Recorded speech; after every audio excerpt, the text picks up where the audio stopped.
On the Indian side of the border, turbaned Indian policemen were lined up along the road as a group of cheering Indian residents from the area waved India's national flag and held up a huge garland of flowers to welcome the pilot back.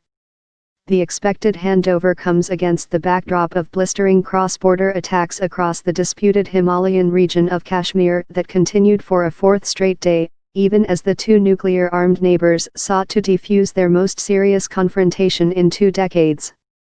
Tens of thousands of Indian and Pakistani soldiers face off along the Kashmir boundary known as the Line of Control, in one of the world's most volatile regions.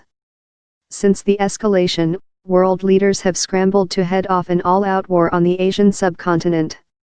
President Donald Trump in Hanoi on Thursday said he had been involved in seeking to de-escalate the conflict.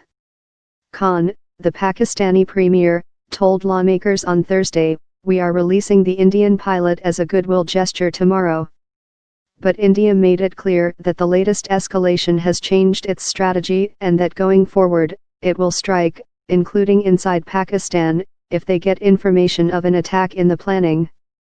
Indian Prime Minister Narendra Modi earlier Thursday warned India's enemies are conspiring to create instability in the country through terror attacks. Also Friday, Pakistan's Civil Aviation Authority partially reopened the country's airspace, allowing travel to 4 major cities, another sign tensions with arch rival India were de-escalating. The agency issued a statement saying all domestic and international flights will be allowed to and from the cities of Karachi, Islamabad, Peshawar, and Quetta.